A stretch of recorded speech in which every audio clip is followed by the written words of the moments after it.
Murder on the Orient Express, Death on the Nile, and Then There Were None. We've all read an Agatha Christie novel or watched a TV adaptation. There's been a few over the years. I think she's probably one of the most prolific novelists the country's ever produced. The only other books that have sold more than hers are Shakespeare's and the Bible. She created a genre, really, of crime writing that's still around, and people just love it. It is not always that simple. In each tantalizing mystery, Agatha's much-loved characters, Hercule Poirot and Miss Marple, have astonished us with their powers of deduction. Oh, yes. The little grey hairs have done well today. But how did a short Belgian and a little old lady become two of the most famous detectives in the world? Nobody is beyond suspicion. It is impossible to conceal anything from Hercule Poirot. And how on earth did Agatha Christie come up with each outrageously compelling plot? She's the queen of crime, and her plotting is absolutely fantastic. She takes you by the hand, she leads you into the maze, somehow she brings you out the other side. You're not exactly sure where you've been, but you know you've enjoyed the journey. Now, 100 years after the first Agatha Christie novel was published, a new Hollywood version of Death on the Nile modernizes the story for the 21st century, as this lavish, star-studded trailer shows. So we take a look back over a century at 10 of Agatha's greatest works.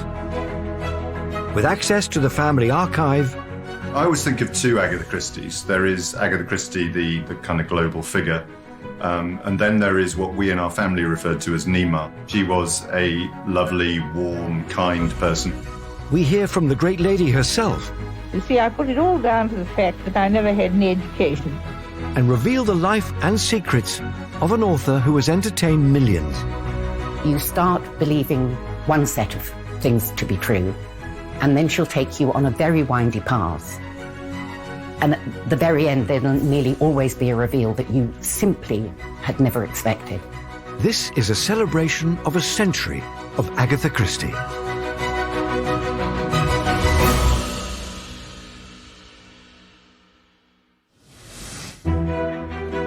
Agatha Christie is the world's most influential crime writer.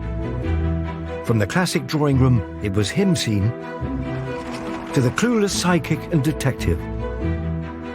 Red herrings and murder abound, against a backdrop of unassuming quaint charm. Was there much blood? She kind of paved the way for everything that's happened since with regards to crime storytelling in theatre and television and film, I think. You know, there are shows, whether it's Death in Paradise or Vera, Midsummer Murders, Jonathan Creek. Line of Duty. We see her debt absolutely everywhere. But her extraordinary impact on the world wouldn't have happened if it hadn't been for her first book, The Mysterious Affair at Styles. Published 100 years ago, it's the tale of a dastardly murder in an English country house.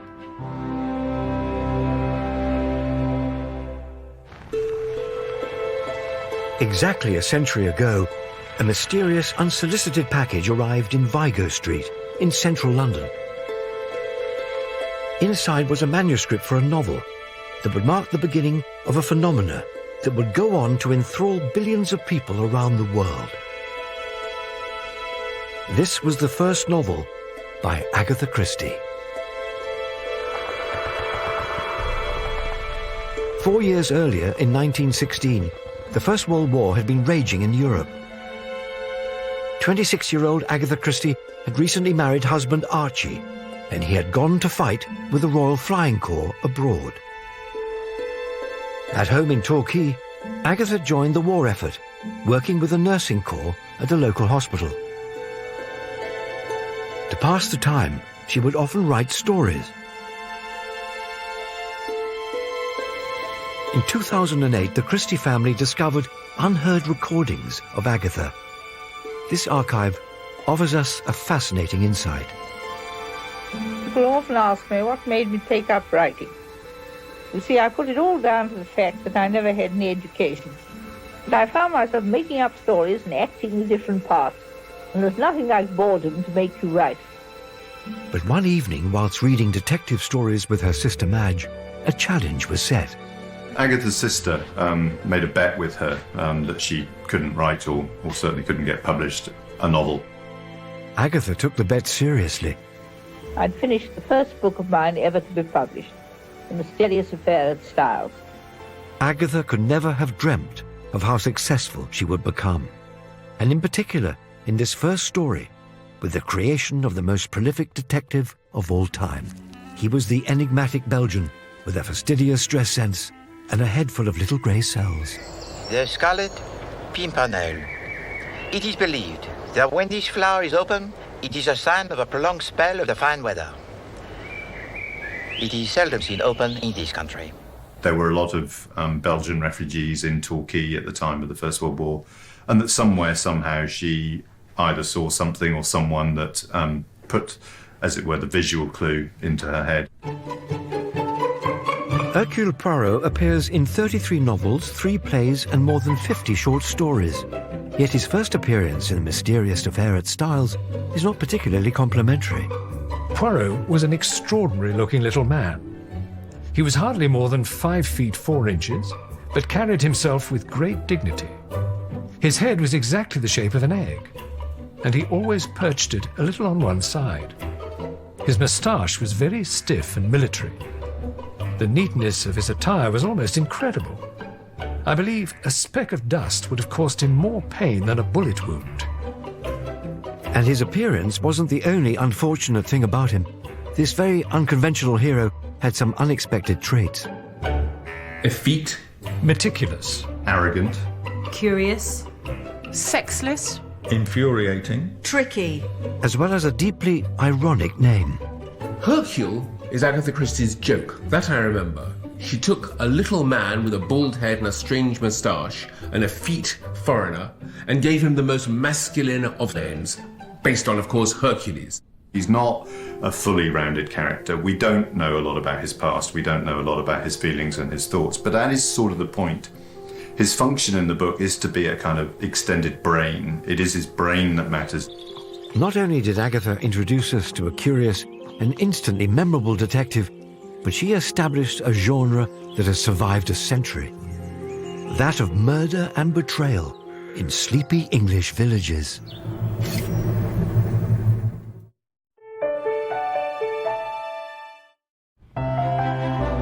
It's 100 years since the publication of Agatha Christie's groundbreaking first novel, The Mysterious Affair at Styles, the book that first introduced us to Hercule Poirot. It is set in 1916, during the middle of the First World War. Lieutenant Hastings, an army officer, has been injured fighting on the Western Front. He's invited to spend his sick leave at the beautiful manor house Styles Court by an old friend, John Cavendish. Hastings is staying at Styles, a very beautiful mansion, a very nice long driveway. It really does tick a lot of the boxes that we might expect from Agatha Christie. She's good enough to supply us with a floor plan, which means that we really have to think about the novel as a puzzle. But all is not well at Styles. John's stepmother, Emily Inglethorpe, has recently found a new, somewhat younger husband. Mr. Hastings, my husband. I'm delighted to meet you, Lieutenant Hastings. And the rest of the family are suspicious of his motives. Watch that devil. The characters we see in Styles are probably the type of characters who lots of people think are the archetypal Christie sort of list of suspects and victims, because we have upper middle class or upper class people here. But there are also people who are very interested in things like hereditary wealth and how this is going to work for them. So lots of people who might have a good reason to perhaps change the family tree in a particular way. As she was writing her novel, Agatha was moved from general nursing work to the more specialized pharmacy, where she began to learn about poisons. This would go on to feature as the murder weapon in many of her stories, and Styles was no exception. When Mrs. Inglethorpe is found poisoned, Agatha uses her specialist knowledge to cleverly develop the mystery.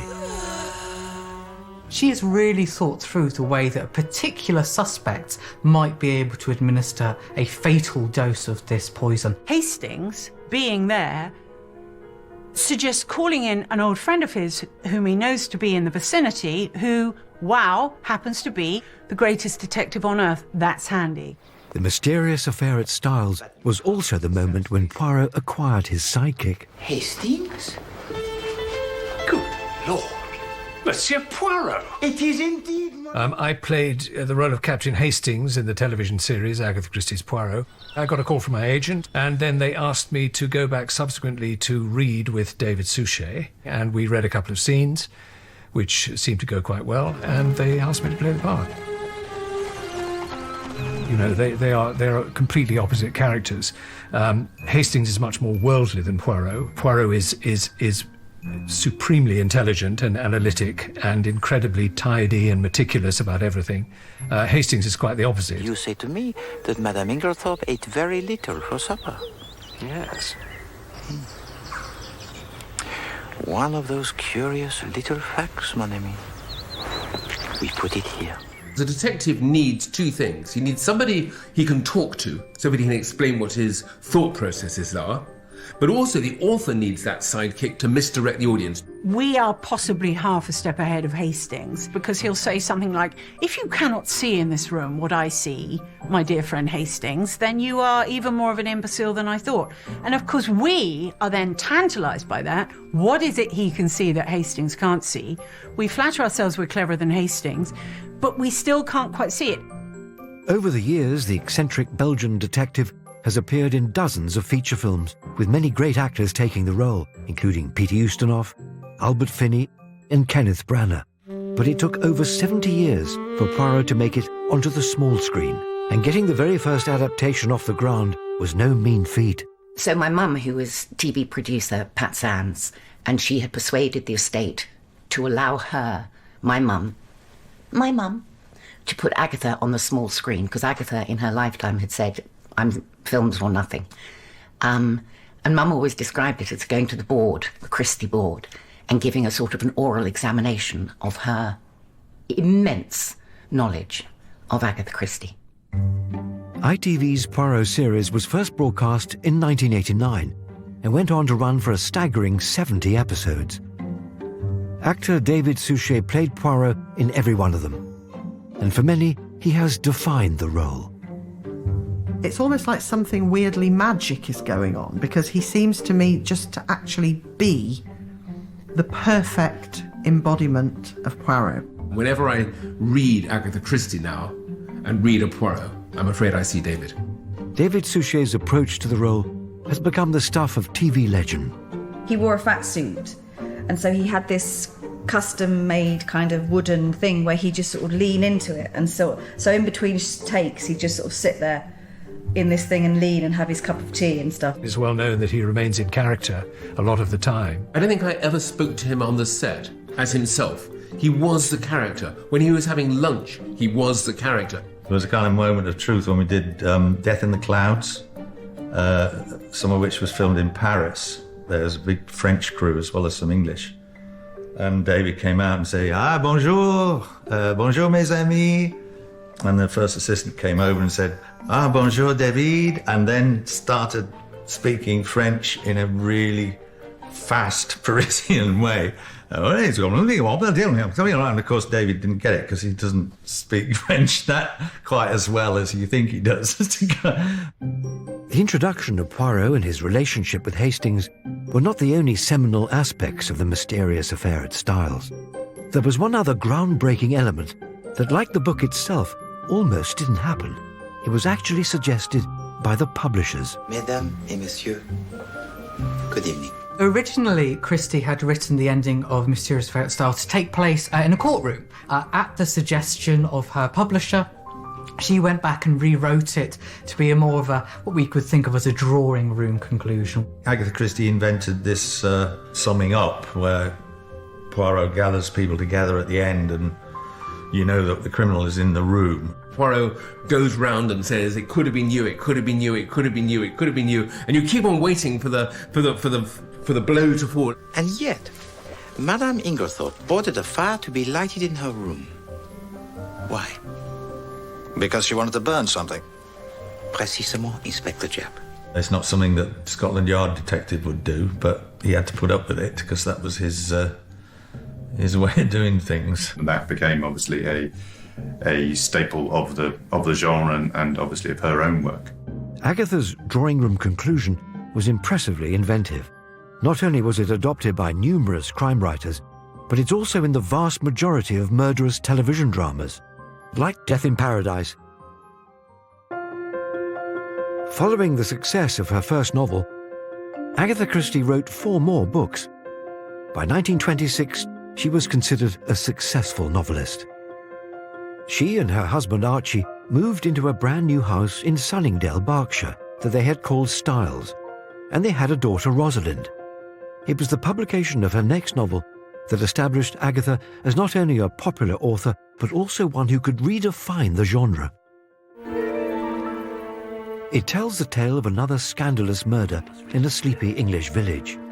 But this one is a murder with a twist.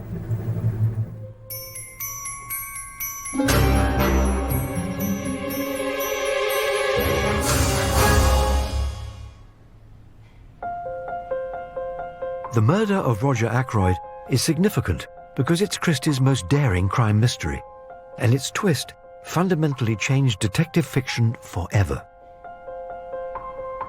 It does something really audacious and unexpected. It is still one of the most extraordinary twists in detective fiction. That was the book that really set her up. That was the book that made her name. I cannot say what it is about the murder of Roger Ackroyd that makes this book unique. That is the problem here. The story is set in the quintessential English village of King's Abbot. You've got the 2 big country houses. One is Roger Ackroyd's, one belongs to a lady called Mrs. Ferrers, and they've been having a bit of a thing. And then it turns out that Mrs. Ferrers has killed herself. And then it turns out Mrs. Ferrers has killed herself because someone was blackmailing her. I will kill you! Another resident of King's Abbot turns out to be none other than the famous detective Hercule Poirot, retired and without his sidekick Hastings. I think Christie realised pretty soon that actually she was quite encumbered by Hastings. So she was quite happy to marry him off and send him to the Argentine. The murder of Roger Ackroyd is narrated in the first person by Poirot's neighbour, Dr. Shepherd. Not Shepherd. Dr. Shepherd, in the book, plays the Hastings role. He accompanies Poirot. He knows a certain amount of what Poirot's thinking. The friendship between Poirot and Dr. Shepherd, who is so desperate to help him solve the crime, is a really interesting one, particularly in the light of what happens. And you've also got Shepherd's sister, Caroline. I saw something quite peculiar just now. Really? She knows everything that's going on in this village. He was talking to a girl. And if she doesn't know it, she's jolly well going to find out. No, the fewer people disturb this room, the better.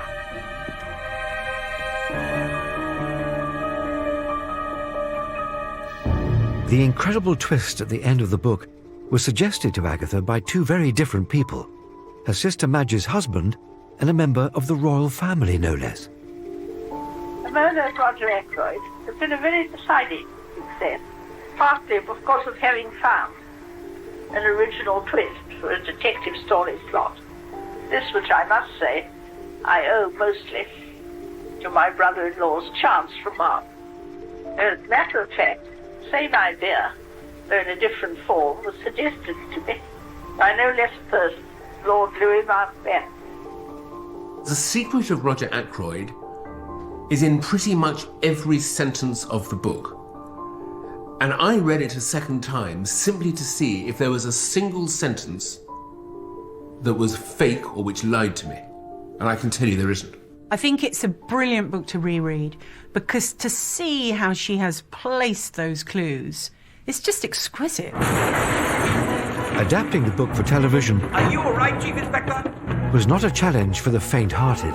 I've adapted many Agatha Christie short stories and novels, and they each had different challenges. Actually, when you deconstructed them, trying to reconstruct them again and nail them to the screen, as it were, was often quite difficult. With this book, it was impossible to tell the story the way Agatha had intended. The TV adaptation with David Suchet famously really didn't use the plot twist and kind of actually operated in a more traditional linear manner. The Murder of Roger Ackroyd was published by Collins in 1926 to great acclaim. But the book's central twist was to be mirrored by an equally sensational twist in the life of Agatha Christie.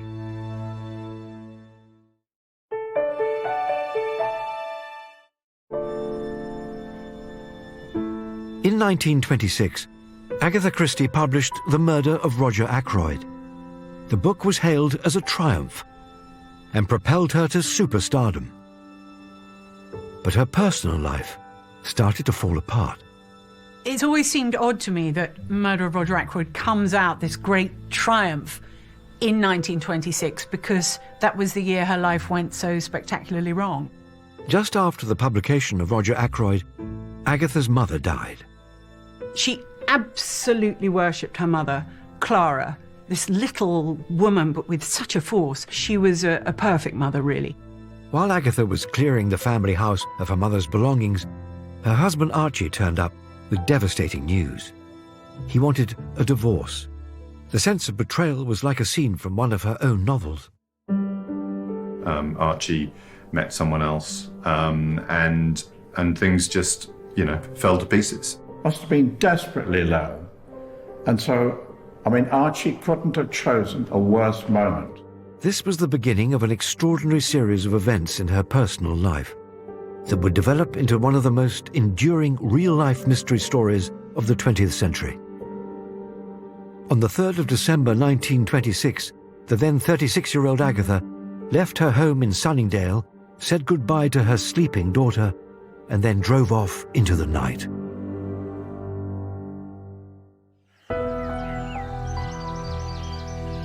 The next morning, the vehicle was found abandoned on a hillside close to the Silent Pool in Sheer, Surrey. Inside was a fur coat and a driving license. Of Agatha Christie, there was no sign. The media reaction to this was extraordinary. In some ways, this catapulted her to another level of fame. It was a massive story. Thousands of people went round the country searching for her. Lakes were dredged, all those kind of things. After 11 days, Agatha turned up at a hotel in Harrogate. She refused to speak about the incident and was put off doing publicity for the rest of her life. Now, exactly what happened between her leaving Sunningdale and turning up in Harrogate, no one knows. It's actually a bigger mystery than any of her books. Throughout my life, I've always hoped that there is an envelope that will be passed down through the family, and that one day I will get it. I suspect there isn't, but I guess my father may have it still, and I may get it one time, or my sisters may get it. I don't know. The Murder of Roger Ackroyd is widely held to be the greatest crime novel of all time. But Agatha was tiring of Poirot. She began to look for a new hero and was inspired by one of the characters she had created in Roger Ackroyd. Why, Hercule? Madame Shepherd. Isn't it terrible about poor Parker? The character of Caroline Shepherd was one of the inspirations behind Agatha's new literary detective, and she first appeared in our next novel. It's one of Agatha's most well-known stories and tells a tale of murder most foul in another quiet English village.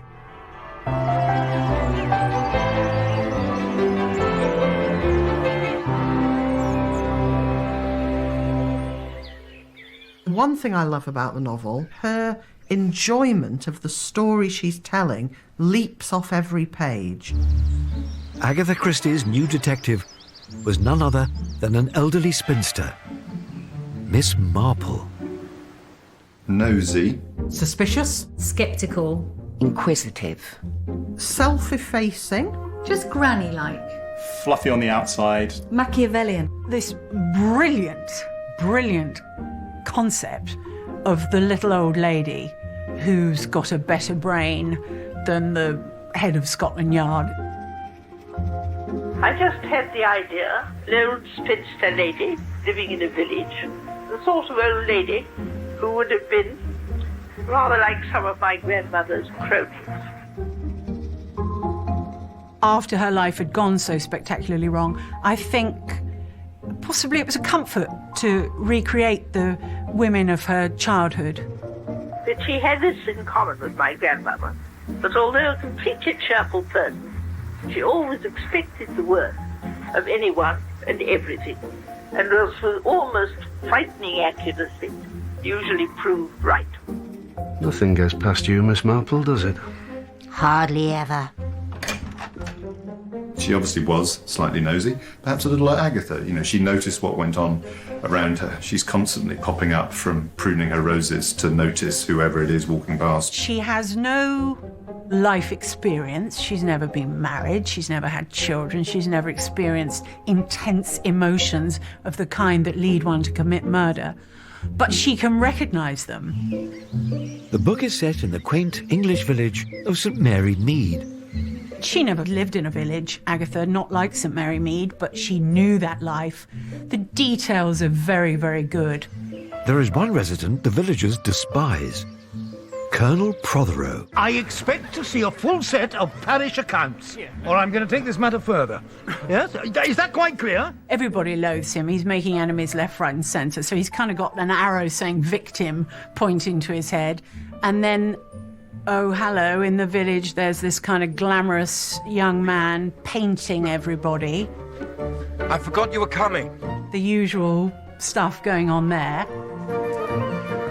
Is he doing Mrs. Prothero too? You've also got this beautiful kind of chorus transposed to the English home counties of the old ladies. Miss Hartnell, Mrs. Price Ridley, Miss Weatherby, whatever, they were completely in charge. The vicar's terrified of them.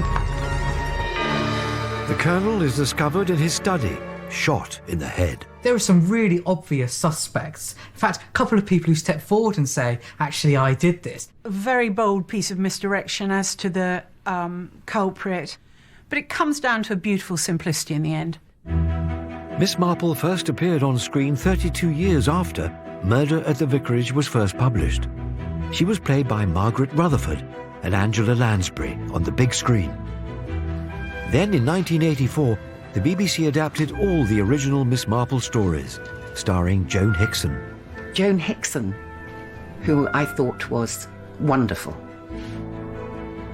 Joan wasn't a big enough name to be in the films, but she did have a letter from Agatha Christie saying, "You are my perfect idea of Marple." Oh, you look very shocked, Vicar. Come and sit down. I remember watching Joan Hickson thinking, she is so good. In the 21st century, ITV brought back Miss Marple, first of all with Geraldine McEwen and then with Julia Mackenzie. Geraldine McEwen's is much more broad. Julia Mackenzie goes back to that sort of original idea that actually she sits around in the background and really observes and doesn't draw attention to herself. Miss Marple was an instant hit with the public, both in the adaptations and in the original novel. The post-World War I public were comforted by this unconventional, matriarchal detective. By 1928, Agatha and Archie's divorce was finalised. She was allowed to keep his surname, but after the scandal of her disappearance, she was constantly hounded by the press. Agatha left England and headed east to Baghdad. She heard about, that part of the world and decided that she'd like to go there. I think this sums up her kind of adventurous spirit. It's hard to imagine now, but I think you should, is that how brave she must have been at a time when, when a woman travelling that far, on her own would have been very rare. In Iraq, Agatha discovered a love of archaeology. She returned to Iraq for a second time, and that's when she met a dashing young archaeologist called Max Mallowan. They fell in love, and as soon as they got back to England, they were married. Throughout her travels, Agatha continued to write. One book in particular was influenced by her trips to Baghdad. It was full of glamour and intrigue, and it would go on to inspire 2 blockbuster Hollywood movies. Because instead of traveling by steamship, Agatha decided to take the train.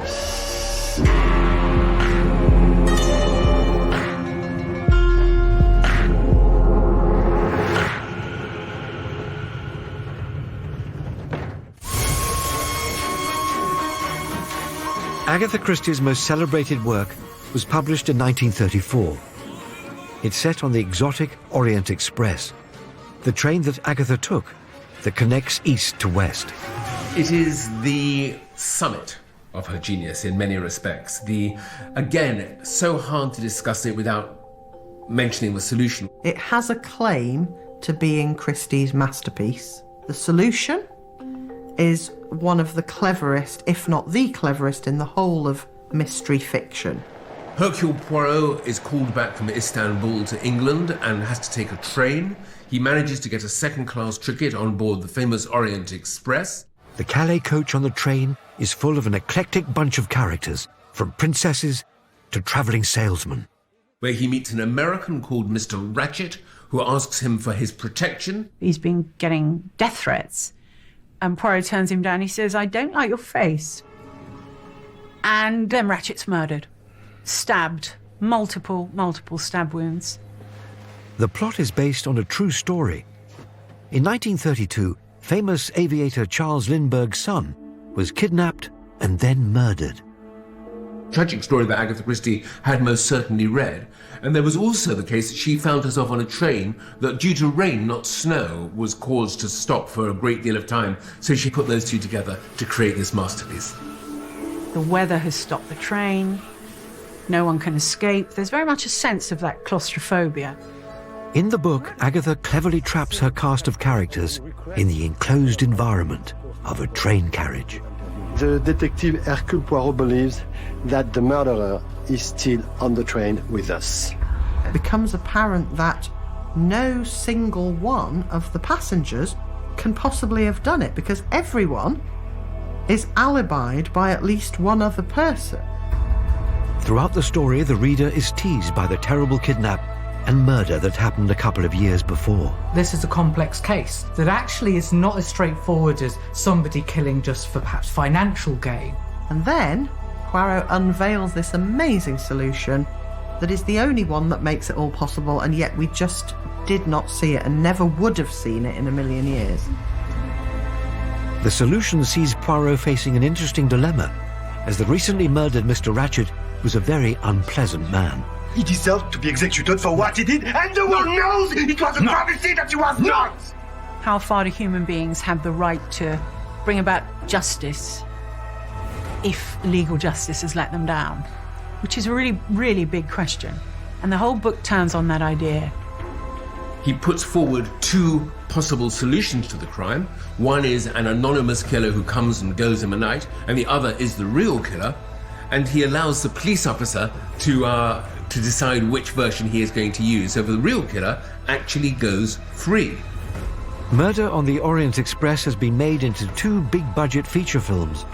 Most recently, in 2015, we can see actor-director Kenneth Branagh's portrayal made Poirot more debonair, with more hair, both on his head and on his face.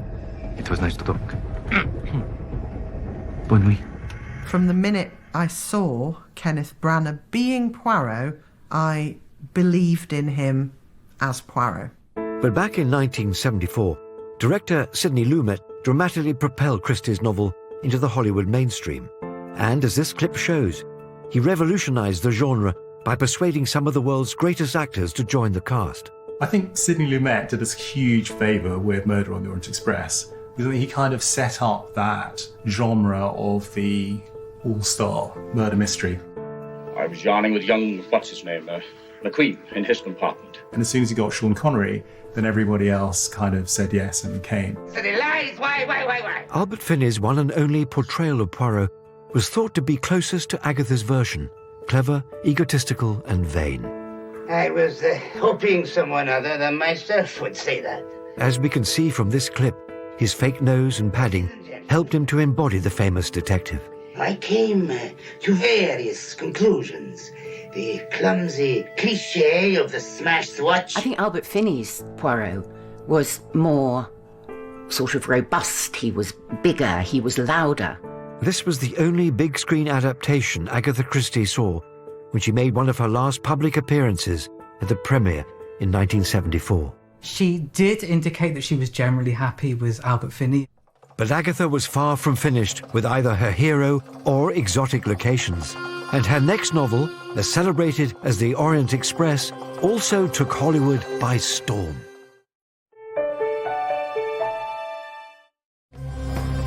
Despite her huge success as a crime novelist, Agatha Christie continued to travel the world.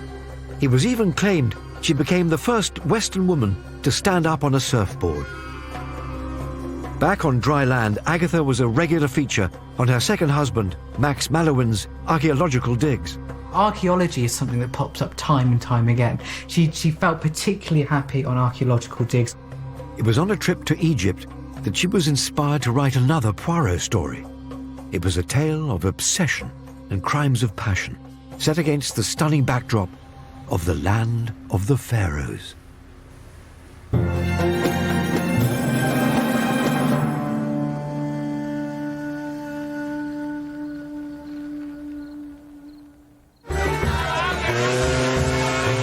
Death on the Nile is one of Agatha's shortest books, but the exotic setting and well-drawn characters make it one of her most famous. Death on the Nile was probably the first Agatha Christie I ever read. I love Death on the Nile because I grew up with Death on the Nile. This is as good as it gets in terms of detective fiction. Death on the Nile tells the story of wealthy American socialite Lynette Doyle, who steals and marries her best friend's lover. They then go on honeymoon to Egypt. But they are joined by the young man's ex, who is obsessed with him. Lynette! What a simply divine surprise. We just can't stop bumping into each other, can we? Hello, Simon. But there's something really, the beating heart of that story, the love triangle, that story of betrayal and what you'll do for love, is really powerful. This is another of Agatha's closed mysteries. This time, she traps her characters on a seemingly tranquil cruise down the Nile. In the course of this cruise, there is an altercation. Mr. Belfort! Shoot you like a dog, like the dirty dog you are! She shoots him in the leg, and while everybody is crowding round and a fuss is being made about this event, Lynette cops it. Fortunately, one of the fellow passengers is none other than Hercule Poirot. There are a lot of people who've got motives for Lynette, so it's a classic in that way. But the solution does something different and inventive. Death on the Nile was first adapted for the big screen in 1978. Nothing. Peter Ustinov portrayed a more light-hearted and bumbling Poirot. I love the Peter Ustinov Poirot. It's maybe a bit left field, but I absolutely adore him as Poirot. I would like to see everybody, please, in the saloon, when all will be revealed. This extravagant production attracted an all-star cast, as can be seen during one of the last scenes of the film. It's cast to the hilt. Well, we'll get Maggie Smith, we'll throw her in, we'll get Bette Davis. It's your bedtime. Very well. Where's my stove? So you again got that very stellar quality to the whole thing. In 2020, Kenneth Branagh has reprised his role as Poirot. As we can see from the glossy trailer, the look and feel of the new film is very different to previous adaptations. I don't feel safe here. I don't feel safe with any of them. This lavish film presents a glamorous Hollywood twist on an 80-year-old story. We're incredibly excited about the new feature film version of Death on the Nile. So we worked closely with Michael Green, who adapted the book and also wrote Murder on the Orient Express. And Michael is fantastic at taking the story, actually not changing it very much, but making it feel really relevant to today. We have an extraordinary cast. I mean, obviously you have Ken Branagh as Poirot himself, but then you've got Gal Gadot, you've got Armie Hammer, you've got Emma Mackey, you've got all sorts of stars, you've got Annette Bening, and the cast is younger, and that leads to a different atmosphere. I have investigated many crimes. This elaborate trailer is stylized and cut with pace for dramatic effect, with Kenneth Branagh playing a more suave and sophisticated Poirot. I am Detective Hercule Poirot, and I will deliver your killer. I think fans will enjoy it a lot. As the 1930s drew to a close, war clouds were once again building over Europe. Agatha, Max and Rosalind were living in fashionable Kensington, London. Agatha continued to write. Whenever she could, she would escape to her childhood home of Ashfield in Torquay, Devon. It was a place that held fond memories. And much of her childhood was spent, you know, sort of like around Anstey's Cove and Meadfoot Beach, doing all the things that children would enjoy doing. Her childhood was probably the happiest time of her life. Agatha's siblings were much older than her, so she spent most of her early life alone with her mother. Mother had quite strong Christian Science beliefs for a while, and one of her very strong instructions was that Agatha must not be taught to read. She lived in her imagination and she created worlds and games for herself. She also famously didn't attend school, and her mother didn't want her to read until she was 7 or 8, but she secretly taught herself to read and then kind of, I think, spent most of her time self-educating. I never had any education. Apart from being taught a little arithmetic, I'd had no lessons to speak of at all. But I found myself making up stories and acting the different parts. Her childhood in Ashfield had laid the foundations for her career as a novelist. As an adult, Devon continued to spark her imagination, particularly a hotel she would often visit further along the coast. It, in reality, is actually accessible. At low tide, you can walk across the beach, but then at high tide, it gets cut off. This is Burr Island, and it was to be the inspiration for the most successful mystery story of all time. It's a dark psychological thriller set on an island from which there's no escape.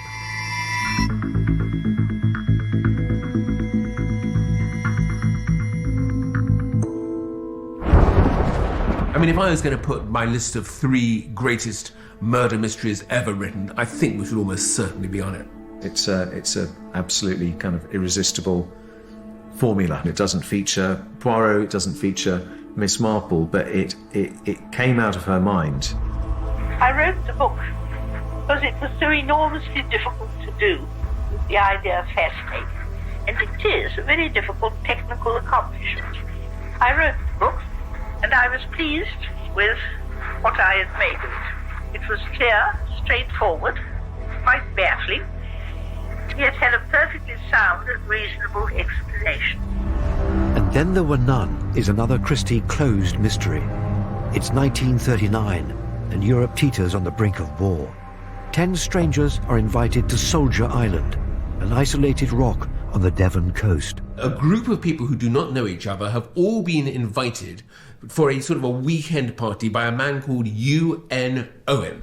You are charged with the following indictments. And on the first night, a phonograph is played. Armstrong, that you murdered Louisa Mary Species. And a voice accuses them all of having committed a murder. They've all killed somebody. So this is payback. One by one, the guests are murdered.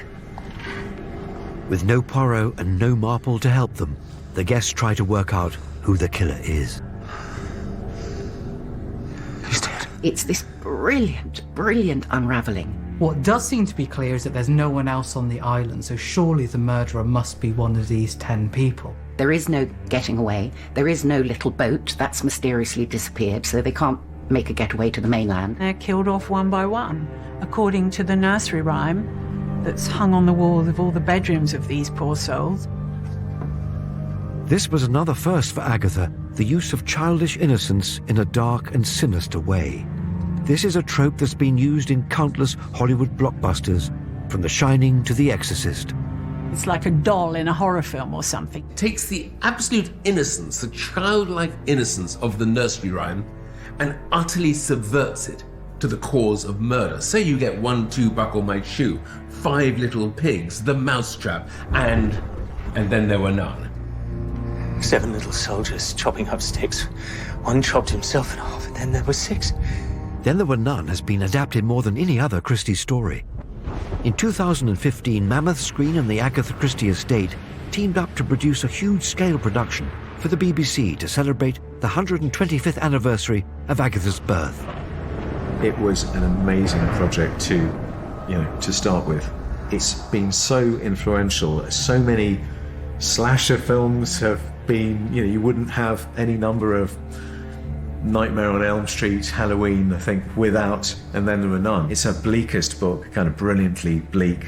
It doesn't pull any punches, and it's just a real tour de force. Agatha Christie was this kind of unassuming, as you see, middle-class lady. She knew about extensively about murder, and you have to wonder how and why.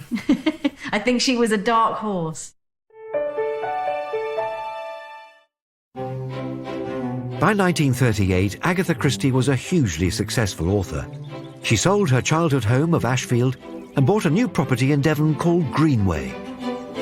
And she looked at it from the river one day and really did declare it the loveliest place in the world. It's somewhere where she could very much be Mrs. Mallowan as well as Agatha Christie, so without being known as that famous author. I mean, it's just magical, an enchanted place. But it was also a place where she could just withdraw from the world. But her idyllic life at Greenway was about to come to a jarring halt. The Second World War began, and the house was requisitioned by the American Navy. Agatha braved the bombing out in London. Pretty much no part of London was untouched by bombs. You must have felt the fear. It must have been a very strange existence. Despite the constant air raids, Agatha continued to write. I never found any difficulty in writing during the war. I had written 2 books during the first years. This was in anticipation of my being killed in the raids. It seemed to me in the highest degree likely. Then in 1942, she published an Hercule Poirot novel that was very different and ingeniously clever. The murder itself happened in the distant past.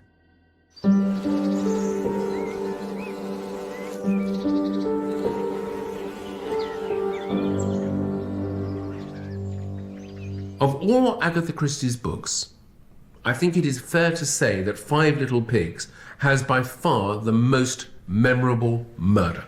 Very few Christie novels have that kind of tunnel vision, focused, constrained structure. So that, you know, even aside from everything else it does, that makes it a quite unique Christie novel. Although Five Little Pigs was her 25th Poirot story, it was not a conventional Christie. The murder took place 16 years earlier. So how would the famous detective find his clues? The murder in question was that of artist Amyas Crail, whose wife Caroline Crail was convicted of his murder. She protested her innocence, but then died in prison. The daughter, Carla, goes to Hercule Poirot and says, "I don't think my mother did it." And my mother was Caroline. Great. The plot is cleverly constructed from a series of 5 interviews with the prime suspects in the case, dubbed the Five Little Pigs. And of course they all have something slightly different to say. 5 very well-drawn characters. When she wrote the book, Agatha was again doing war work at the pharmacy at University College Hospital. Elsa, you should have a sniff. Yeah. So her choice of murder weapon, the poison conine, is no coincidence. I've never heard of this. It's distilled from the flowers of the spotted hemlock. Agatha was writing about what she knew.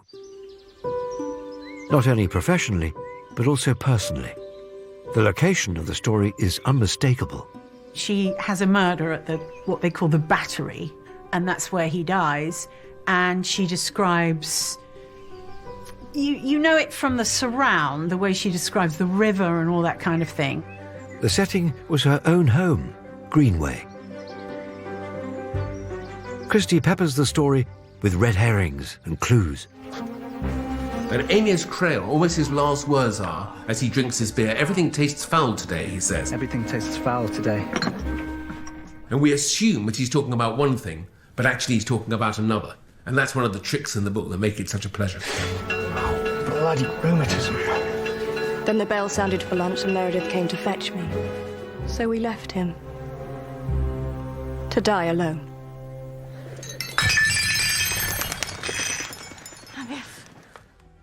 It is a brilliant piece of construction, the way the 5 different versions of events come together and Poirot works out from what was said and what was seen, and particularly what was on the look on the artist's face just before he died. Five Little Pigs was published in 1942. 2 years later, and Europe was at peace again. But the England of the late 1940s was a very different place. Values were changing, and this was reflected in a Miss Marple story published in 1950. It's a slightly comical look at a changing country. Yet it tells the story of an incredibly audacious murder.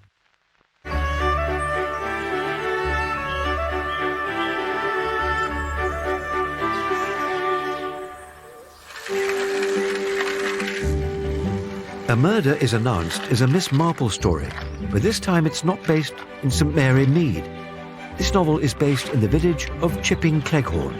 So what I love about A Murder is Announced is that it's set in a sleepy post-war village with all these very kind of charming village types. So A Murder is Announced starts with an advert in the local paper saying there will be a murder in this house at this time in this village.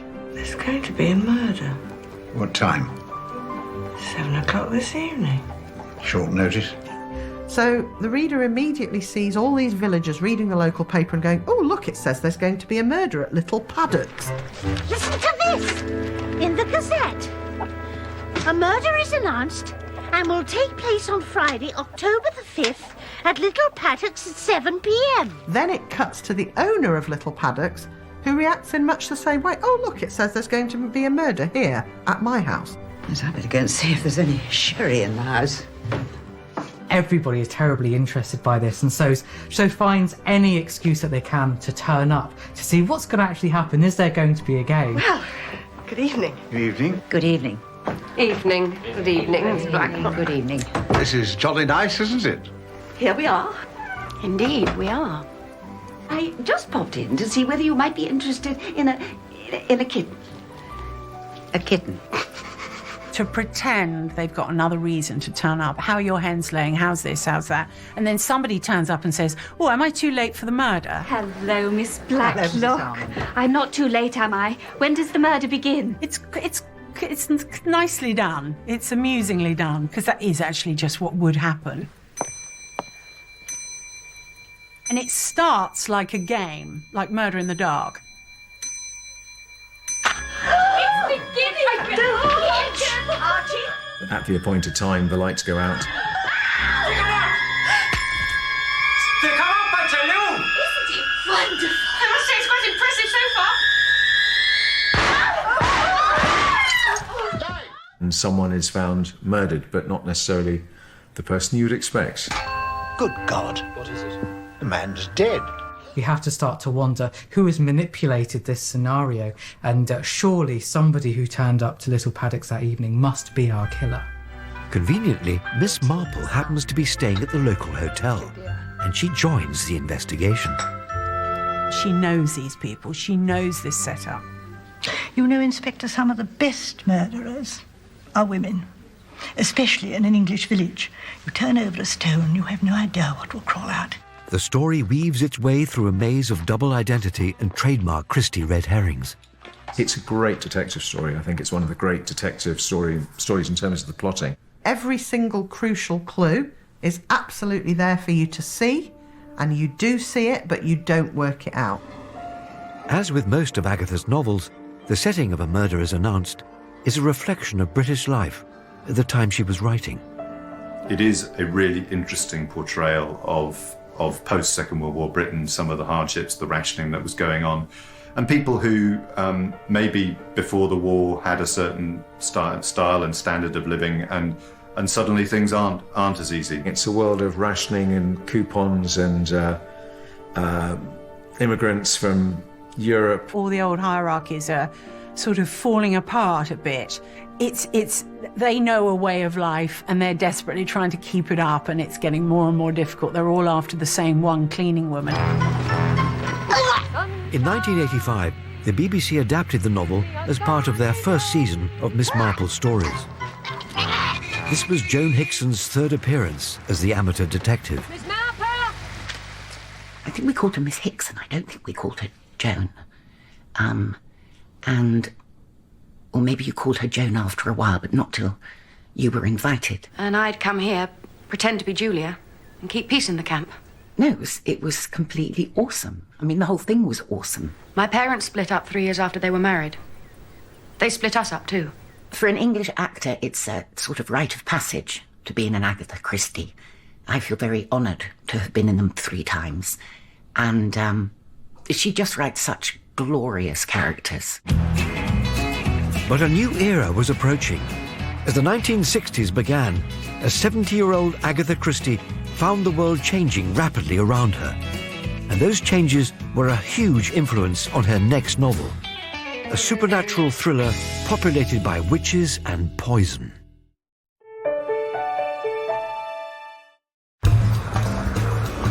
The dawn of the swinging 60s saw the publication of a very different type of Agatha Christie novel.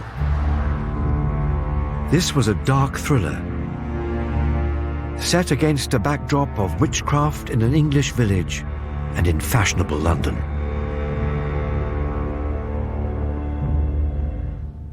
I think The Pale Horse has a different tone. The setting and the locations in the book are different. It's set in London, and it's set in 1960s London, and it's got a real feeling of modernity. It's not a classic detective novel. And for a lot of her life, Christie had an interest in the supernatural. And this is the book where the supernatural meets murder mystery. The Pale Horse is a Christie novel with no Marple and no Poirot. Instead, it tells the story of historian Mark Easterbrook, who gets drawn into a supernatural world in the strange village of Much Deeping. Do you want your fortune told? It starts out feeling like, the sort of atmosphere is so kind of spooky and ghostly, and there's all this, magic and supernatural illusions. The village is full of unusual goings-on that Mark has to unravel. His name is on a list of people, most of whom have already been killed. Do you know anyone on this list? Ormerod, Sanford, Hesketh, Dubois, Shaw, Tuckerton, Ardingly. Mark becomes embroiled in trying to figure out what this list means, who these people are, what the connection is between these people. The names on the list lead Mark Easterbrook to 3 witches. They are somehow connected to this list, but we're not quite sure how. What do you want? I want you to set me free. I played Teresa Gray, and she is one of the 3 witches. She's very good at sort of mind reading.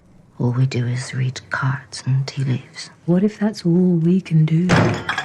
The main kind of suspects are the witches because of their links to the supernatural, and that is something that naturally brings about a sense of fear in people. The Pale Horse was first adapted for TV in 1996 and again in 2010. This second adaptation was markedly different from the novel, as it added Miss Marple, played by Julia Mackenzie, to the story. Then in 2019, screenwriter Sarah Phelps adapted the novel into a 2-part series. This adaptation also changed much of Christie's original plot. I think it says something about the strength of Agatha Christie's novels, that something like Pale Horse has been adapted 3 times. Those adaptations are all very different from each other. Sarah was actually, she took some liberties and made some changes. And I think it's kind of a fantastic example of how Christie stories can be adapted and work in different ways at different times. But not all of Christie's fans agreed. There's definitely a mixed response, and there's always going to be with things like this. That upsets a lot of people because that's what they've come to know, and that's what they've come to love. But there's also going to be a group of people who are huge fans who are excited to see what else can be pulled out of these classics. I think there is an argument to be had that by taking her original stories and maybe making them more pertinent to a modern audience is a good thing. London at the dawn of the swinging 60s features strongly in the novel. It was a world that Agatha was gradually coming to terms with. And you can see the times that she's writing in, but you can also see how she's, how she's aging. And you can see her kind of tut-tutting in the background as young women are walking down the King's Road in short skirts and behaving in ways that I think she probably thought were pretty scandalous. And I think that's, that's a nice side of her that comes through. Goodbye, Mark. Don't ever come here again. By 1975, Agatha Christie had been a published author for 55 years. Hercule Poirot was still her most popular creation by far.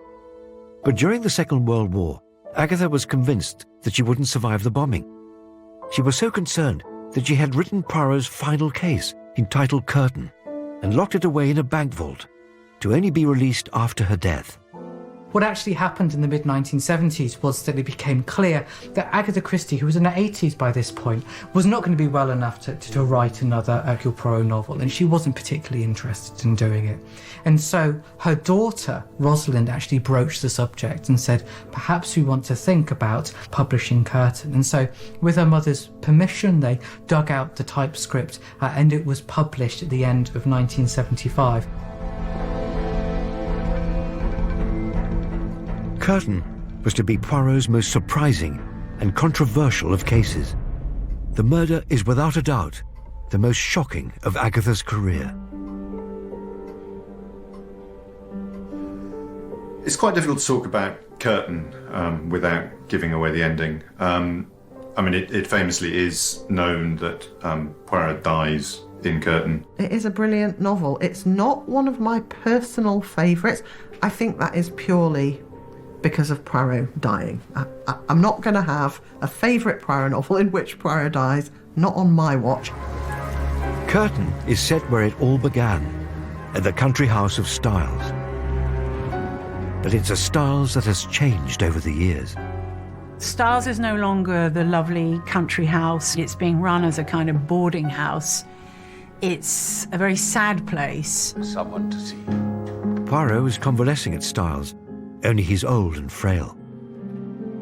In Curtain, Poirot is very much reduced as a character. He's in a wheelchair, he's shrunken, he's very, very old-seeming. The very frail Poirot who we witness in this final adaptation is somebody that is a real sort of gut punch to those of us who've known him for nearly 25 years at this point. Hastings. Oh, Hastings, my dear, dear Hastings. Poor old chap. Mon ami, mon ami. What Agatha does is she brings back Hastings, which is absolutely the right thing to do, because Hastings in this book is a really good character. And how are you? Me? I am a wreck, no, a ruin. Hastings has been in Argentina with his wife, comes back from there a widower. And so you see the affection between the two and the respect. The plot is loosely based on Shakespeare's Othello, where the character of Iago has a devilish knack of manipulating people to commit a murder. Agatha Christie uses Shakespeare a great deal in her work. She's always referencing Shakespeare in one way or another, and this book, without giving anything away, references Othello in an extremely clever way. Like Five Little Pigs, the various murders in Curtain all took place in the past, except one. And this is the most shocking. Is a highly unusual one. I mean, it's a really interesting reason to kill somebody. You might even say a good reason to kill someone. And of course, that's bound in with the identity of the killer. And it comes, the book ends with a really extraordinary twist. You feel that Agatha Christie has managed to achieve every single twist that is possible in the course of her long career. But with Curtain, she finds a new one. The poison works and must be stopped. Curtain was also the very last episode of ITV's Poirot. It ran for an incredible 13 series and 70 episodes. It was very moving to be part of, because partly because it was the end of a very long series, a very long commitment. For actor David Suchet, this was the last in a long line of TV dramas. How are you, old chap? Playing the Belgian super sleuth. Not dead yet. I remember the last scenes that we played where I would be sitting at his bedside talking were very moving and quite difficult to do, in actual fact, because it became quite emotional. It was such an amazing achievement for David, and we were so happy for him to complete it. It was a bittersweet thing. It was sad.